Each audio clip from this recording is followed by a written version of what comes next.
예, 안녕하세요. 무량사 정산입니다.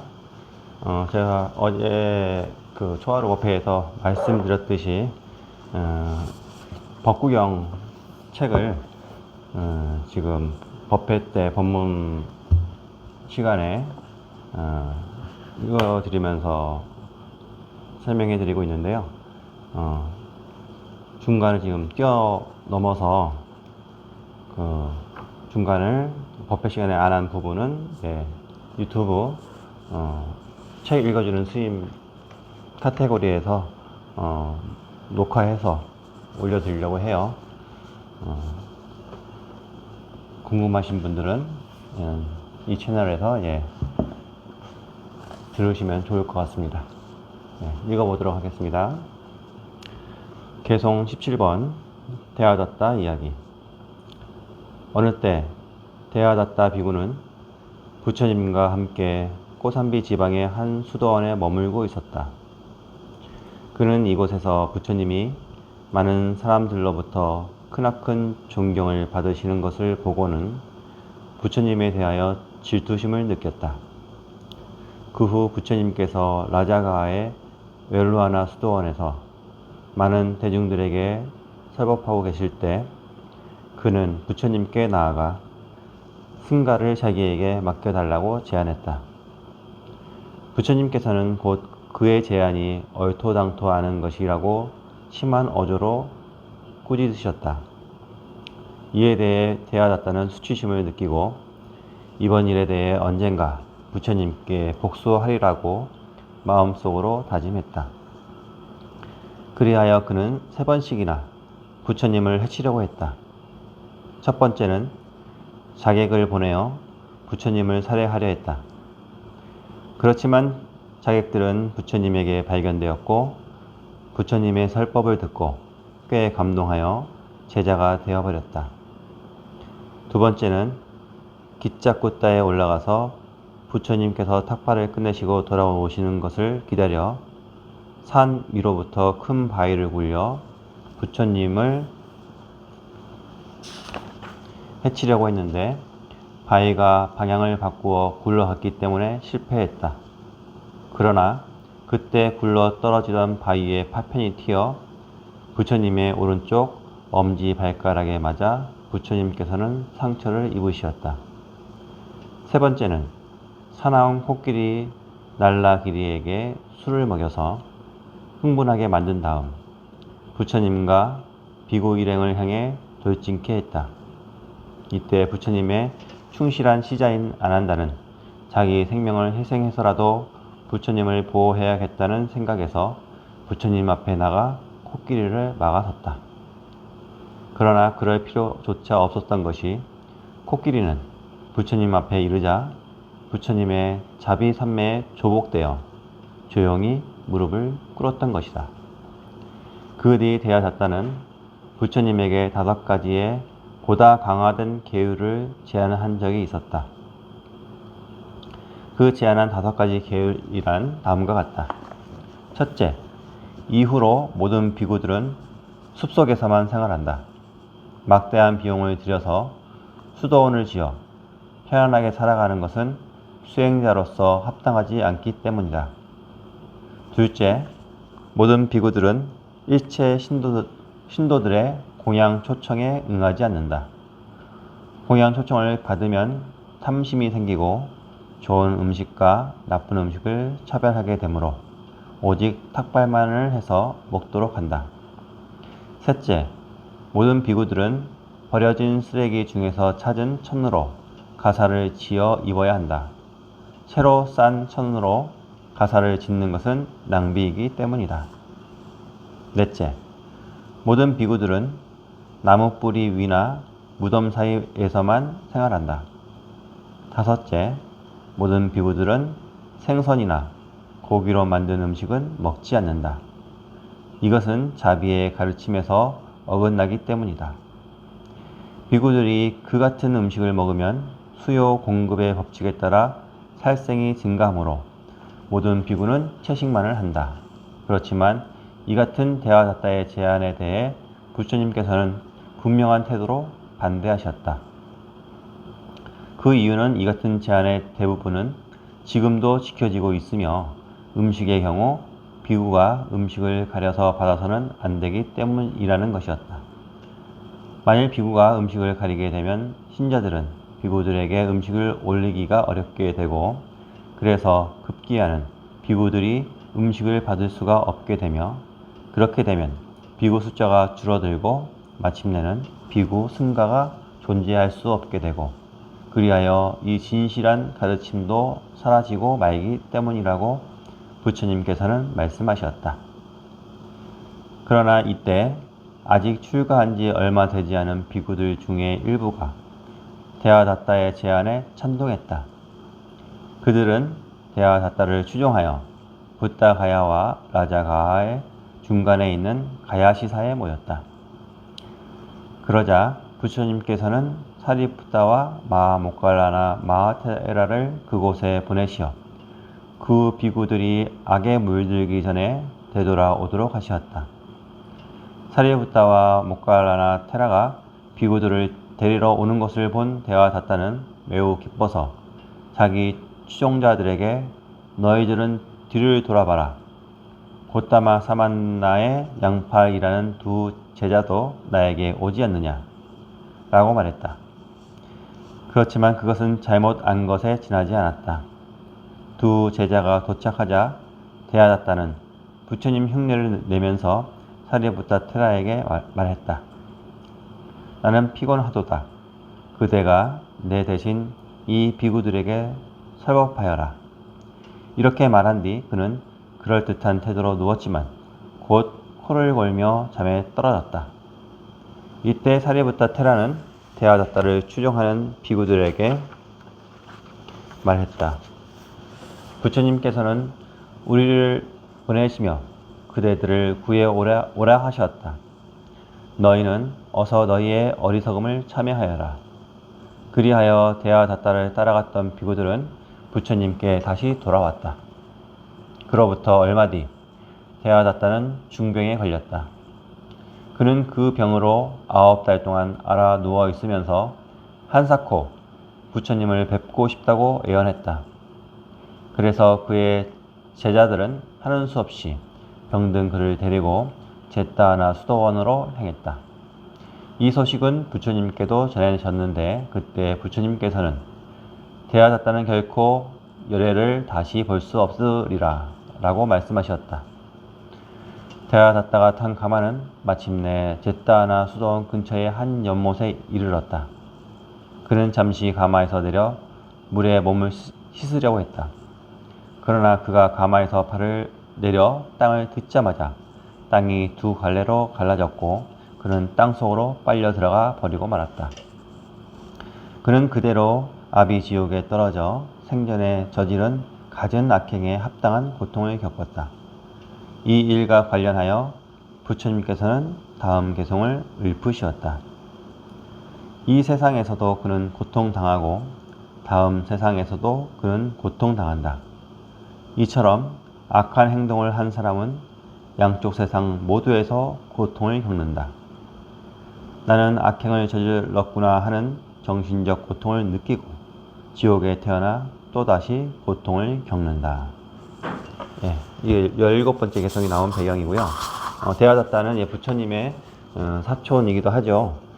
그런데 이제 전생에도 대하다tta가 이와 비슷한 행동을 했었다고 해요. 근데 부처님의 몸에 상처를 낸 것이 큰 죄가 돼서 아비지옥에 살아서 아비지옥에 떨어진 경우인데요. 아비지옥은 무간지옥이라고도 해요. 무간지옥은 틈이 없는 지옥, 쉴 틈이 없는 지옥.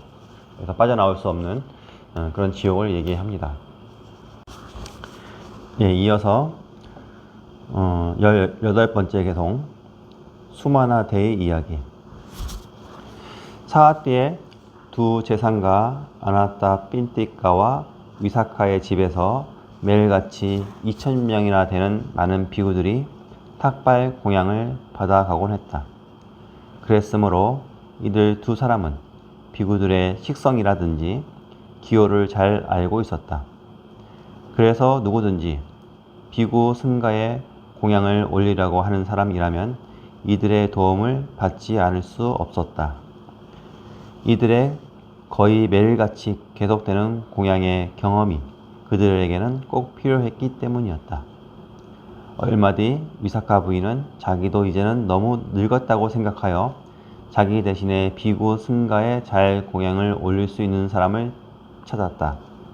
그러다가 자기 손녀딸이 그 일을 잘 처리할 수 있다고 생각하여 손녀에게 일을 맡기고 자기는 물러앉아 자유로운 몸이 되었다. 위사카의 손녀는 기대한 대로 할머니가 하던 일을 잘 처리해 나갔다.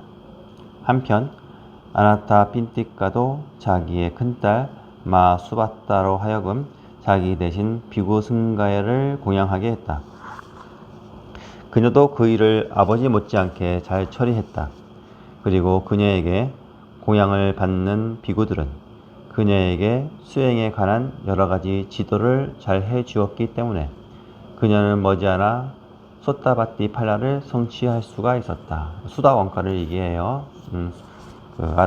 사과가 있죠. 수다 원가, 사다함가, 아나함가, 아라함가. 깨달음의 단계가 있는데 그 중에 첫 번째 수다 원가를 성취했다는 말이에요. 그런 다음 마수바타는 남편을 만나 결혼을 해서 집을 떠나게 되었다. 그래서 이번에는 아난타 핀티카의 둘째 딸 쫄라 수바타가 그 일을 맡게 되었는데 그녀 또한 아버지의 기대에 어긋나지 않게 일을 잘 처리하여 소타파티 팔라를 성취한 다음 남편을 만나서 결혼을 하여 집을 떠났다. 그렇게 되어 마지막으로 셋째 딸 수마나에게 그 일이 돌아가게 되었다. 수마나는 세 딸 중에서 그 일을 가장 잘 처리했다. 그녀는 수행에도 열심이어서 두 언니보다 더 높은 경지인 사카다가마를 성취했고 사담까지요. 신랑감을 만나지 못해서 결혼은 하지 못하고 있었다. 그녀는 결혼을 못했다는 데 대해 마음으로 큰 상처를 입고 있었다. 그리하여 그녀는 결국 병이 들었고 음식 먹는 것도 끊고 자리에 누워 있었다. 어느 날 알아누운 수마나가 아버지를 찾았다.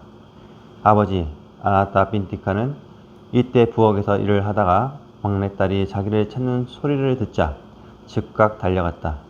아버지가 딸에게 물었다. 무슨 일이냐, 내 귀여운 막내딸아.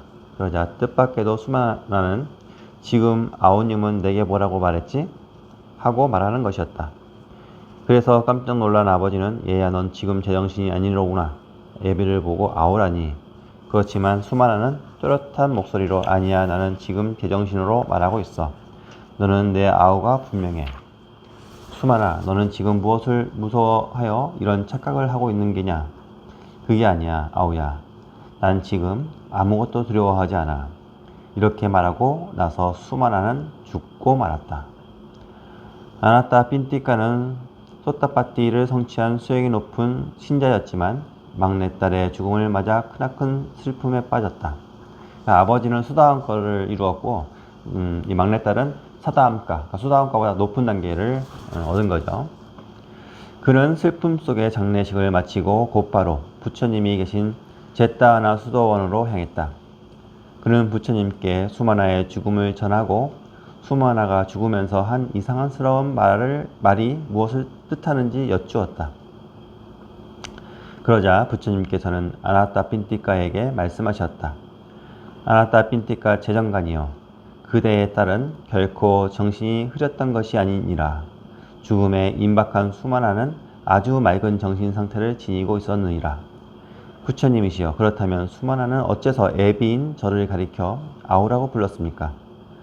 그것은 세속적인 인연으로 말한 것이 아니라 수행의 수준을 가리켜 말한 것이니라. 그대의 막내딸은 수행의 깊이에 있어서 그대보다 손위였기 때문이니라. 그대는 수다원가를 성취했지만 수마나는 사다함가를 성취했고 그 때문에 막내딸은 그대를 아우라고 불렀던 것이니라. 알겠습니다, 부처님. 수마나는 어디에 태어났습니까? 아나타 핀티카여, 수마나는 뚜시타 천상에 태어났느니라. 뚜시타는 도솔천을 얘기해요. 감사합니다, 부처님. 저의 딸 수마나는 살아서는 저의 가족의 한 사람으로서 항상 착한 일을 한다는 즐거움에 가득 차 있었는데 이제 죽어서도 즐거움이 넘치는 천상에 가게 되었습니다. 부처님께서 대답하시었다. 수만아는 항상 정신을 예리하게 하여 흐트러뜨리지 않았고 늘 자기의 사대오원에 마음을 잘 집중시키고 있었느니라. 그랬기 때문에 수만아는 살아있는 동안 즐거웠고 또 다음 생을 받아서도 즐거울 수가 있었던 것이니라. 그리고 부처님께서는 다음 개송을 읊으시었다. 이 세상에서도 그는 행복하고 다음 세상에서도 그는 행복하다. 이처럼 착한 행동을 한 사람은 양쪽 세상 모두에서 행복을 누린다. 나는 선업을 쌓았구나 하는 정신적 기쁨을 느끼고 더욱 행복한 것은 천상에 태어났을 때이다. 야나타 핀티카는 우리가 수다타 장자라고 하는가? 그 기원정사를 기증한 장자죠.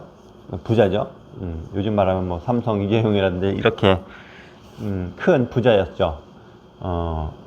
그 사람의 딸이고 아나타 핀티카 뿐만 아니라 위사카 부인이라는 부인도 부처님과 승가에게 많은 공양을 올렸던 분들이죠. 그만큼 이제 재력이 있었고 그 재력으로 이제 많은 공양을 올릴 수 있었던 것인데 그것이 다 공덕이죠. 아무리 재산이 많다 하더라도 이렇게 베푸는 것이 쉽지 않죠. 자기의 복을 위해서 할 수도 있겠지만 이분들의 그런 어떤 복보다는 승가에 대해서 부처님을 존경하고 승가를 존경하는 마음으로 이렇게 했던 것 같아요. 그래서 진심으로 했지 어떤 공덕을 위해서 어떤 대가를 위해서 하셨던 건 아니죠. 근데 거기에 대한 좋은 대가라고 한다면은 바로 과를 이룬 거겠죠. 그러니까 깨달음의 과정에 결과를 얻은 거죠. 그래서 이 아나타 핀티카도 이제 수다원과를 얻었고 또 그 딸은 또 명상 수행도 하면서 사다원과까지 올라갔죠.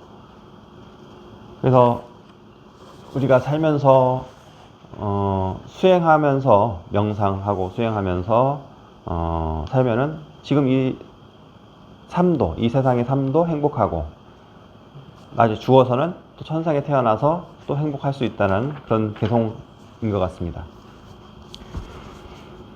개송 19, 20번 같이 묶여져 있는 내용을 말씀드릴게요.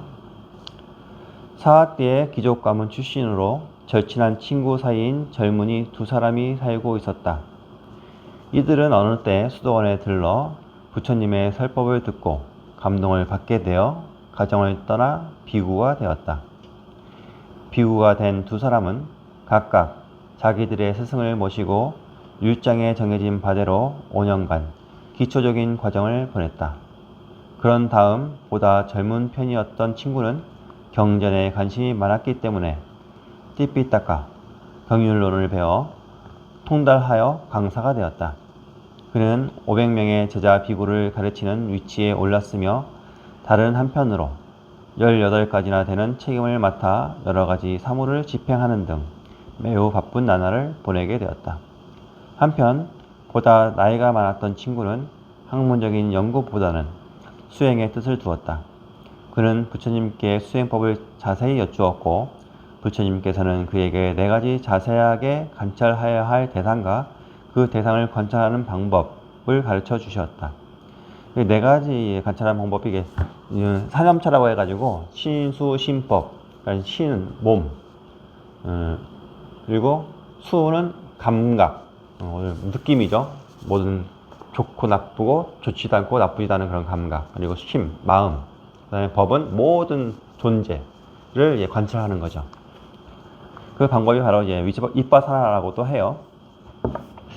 그리하여 그 비구는 부처님께 배운 대로 그 수행법을 잘 실천해 나갔다. 그 결과 그리 오래지 않아 깨달음을 얻어 아라한이 되었다. 그때 한 무리의 비구들이 그에게로 와서 사념처 수행법을 배우고자 했고 그는 그 비구들에게 수행법을 잘 지도하여 그들도 모두 아라한이 되게끔 해주었다. 이들은 아라한을 성취하고 나서 부처님을 찾아뵙고 인사를 드리려고 길을 떠났다. 이때 늙은 스승 비구는 부처님을 뵙거든 자기 이름으로 인사를 전해달라고 청했다. 아울러 그 늙은 비구는 부처님의 으뜸가는 제자들을 만나거든 역시 자기 이름으로 인사를 올려달라고 부탁하였고 제자들은 그 인사를 잘 전했다. 그 후 헤어졌던 두 친구는 오랜만에 제타하나 수도원에서 서로 만나게 되었다. 그때 경을 배운 비구는 친구 비구가 아라한이 된 줄은 까마득히 모르고 다만 자기의 학문만을 높은 것으로 생각하고 있었다. 그는 친구에게 자기의 학문을 자랑하고 싶었다. 그는 경율론에 대한 어려운 질문을 던져서 친구 비구를 놀라고 당황하게 해 주리라고 마음먹었다. 이때 부처님께서는 모든 정황을 천안으로 살펴아시고 젊은 비구가 그런 행위를 하지 못하게 해야겠다고 생각하셨다. 그래서 부처님은 두 사람 앞에 모습을 나타내시어 곧 경에 대한 질문을 던지셨는데 경에 자신이 있었던 비구는 대답을 잘하지 못하고 아라한을 성취한 비구만이 정확하게 답변을 하는 것이었다. 왜냐하면 그 비구는 문자상으로만 경의 의미를 알았을 뿐으로 수행의 체험이 없었기 때문이었다. 그렇게 모든 진실을 드러내신 다음 부처님께서는 아라한이 된 비구를 칭찬해 주셨다. 젊은 강사 비구는 마음속으로 불만이었다. 자기와 같은 우수한 제자에 대해서는 칭찬이 없으시고 노둔한 친구 비구만을 칭찬하신다고 생각했기 때문이었다. 그러자 부처님께서는 경을 공부하되 수행이 없는 사람은 마치 남의 소를 보살펴주고 삭을 받는 목동과 같으며 직접 수행을 하는 사람은 목장의 주인과 같다고 말씀하셨다. 자기가 목장의 주인이 되어야만 소가 생산해내는 우유와 치즈 등을 마음대로 할 수 있다는 말씀이었다. 경을 가르치는 강사는 자칫 제자들에게 존경을 받는 그것에 빠져서 진실한 내적 경지를 등한시할 수도 있는 법이다. 그러나 비록 문자상의 의미는 잘 모른다 할지라도 실제 수행을 통해서 그것을 깨달은 수행자는 참다운 본질적인 문제인 해탈을 이루었기 때문에 그 편이 올바른 부처님의 제자라 할 수 있다. 그런 수행자라야 올바른 수행의 힘으로써 탐내는 마음, 성내는 마음, 어리석은 마음을 잘 제거하여 마음의 고요함을 성취한다. 그리하여 그는 평화롭고 자비로운 삶을 살아갈 수 있을 뿐만 아니라 윤회의 거센 파도를 안전하게 건널 수 있는 것이다. 그런 다음 그 기쁨과 자유로움을 그는 이웃과 더불어 나누게 된다. 부처님께서는 곧 다음에 개송 두 편을 읊으시었다. 비록 많은 경을 독송할지라도 게을러 수행하지 않으면 마치 남의 목장에 소를 세는 목동과 같나니 수행자로서의 아무런 이익이 없다. 비록 경을 적게 독송할지라도 단말을 실천 수행하여 탐욕과 성냄과 무지를 없애고 진리를 바르게 이해하여 번뇌가 더 이상 자라지 않아 현재와 미래에 집착이 없어지면 이것이야말로 수행자의 참된 이익. 그는 그것을 다른 이들과 나눈다. 그러니까 우리가 이 머리로만 안다고 다가 아니고 불교는 직접 체험을 해서 자기 걸로 만들어야 돼요. 우리가 예를 들어서 사과를 안 먹어본 사람에게 사과의 맛을 설명을 해준다 하더라도 사과는 뭐 달맛도 있고 신맛도 있고 하여튼 아삭함도 있고 여러 가지로 설명할 수 있지만 먹어보지 않으면은 그 사과 맛을 알았다고 할 수 없겠죠. 수행도 마찬가지예요. 우리가 부처님 경전이 많긴 하지만은 그 경전을 다 외운다 할지라도 직접적인 수행 그리고 자기 몸으로 체험하지 않은 것은 자기 게 아닌 거죠. 직접 체험을 해봐야 되기 때문에 스님들의 법문이나 어떤 매체를 통해서 공부해서 아는 것도 좋지만은 직접 명상 수행을 통해서, 참선 수행을 통해서 직접 이 깨달음의 맛을 보는 것이 더 중요하다는 내용 같습니다. 예, 오늘은 여기까지만 읽어드리고 다음에 또 시간 날 때 녹화해서 올려드리도록 하겠습니다. 예, 감사합니다.